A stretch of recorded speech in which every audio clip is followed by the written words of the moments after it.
Now that we have generated the bit stream on Vivado, we can go ahead and start testing the IP on our board. So to do that, we'll have to upload a few files on the board. So I click on upload. Then we'll go ahead and locate the folder where the project is. Now we'll go to the .gen folder and we'll look for the hardware handoff files.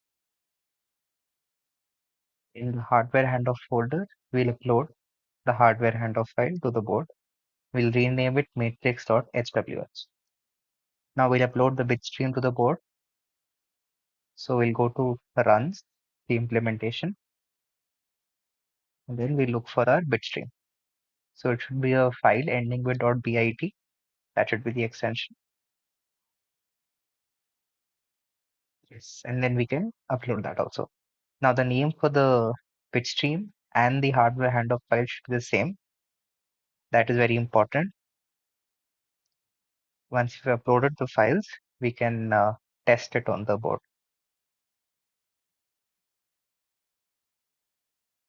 Let's open our driver now. This is our driver. First, we'll import overlay from PYNQ. Overlay gets all the information from the bitstream and stores all the information in a variable. So we'll run this code. We'll wait for it to complete running. Now, as you can see in our overlay, we can see two IP blocks, the AXI DMA and the the Zinc PS essentially. These were the only two IP blocks that were configured in our block diagram. That is why only these IPs are showing up in our overlay. Then we'll set up a variable called matrix size. Then we'll get the DMA from our overlay. This was the name for our DMA, and we'll create a variable so that we can access it easily later. Then we'll create send and receive channels to transfer data from the PS to PL and the other way around. Then we'll create random data between 1 and 2. Then the PS implementation, we'll use the classic 3 for loops.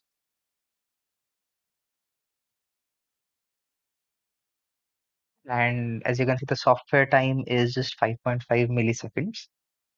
That is one benchmark. We can keep running it to get an average.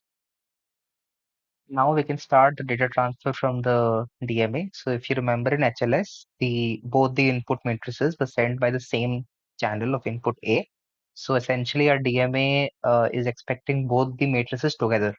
So the way we're going to do it is we're going to flatten both our matrices to a 1D vector or a 1D array, and then we're going to concatenate both these together to create a 8 into 8 into 2, so around a 128 length of array, and that is what we'll pass to our DMA. So as you can see, the data input is essentially both the input matrices are flattened and concatenated together. We can actually check the shape of our input data also to confirm that it is doing it correctly. Let's do that.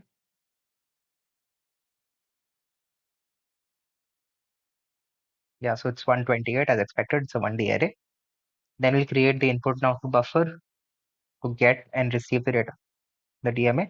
The data type is very important here. It should be the same data type that the DMA is expected. Then we'll copy it to the input buffer and we'll run our PL to find the time, the average time it takes over a couple of runs. And it takes around 1.5 to 1.6 milliseconds as compared to around around 4.2, 4.3 milliseconds of the PS time. So there is an acceleration factor, which is good. Even in the unoptimized code, we are getting an acceleration factor. Then we can calculate the RMS error.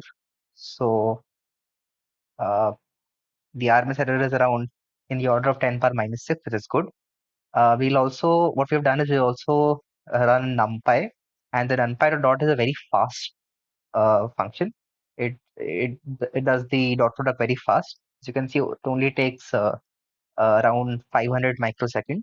So our PL is not beating NumPy as of now, but we'll see how we can, for what factors it will eventually beat NumPy. So now we have tested our code on the ping code.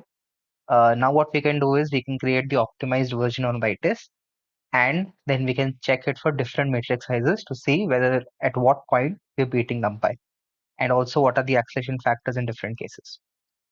So now let us go ahead to whitetest to change to the optimized version.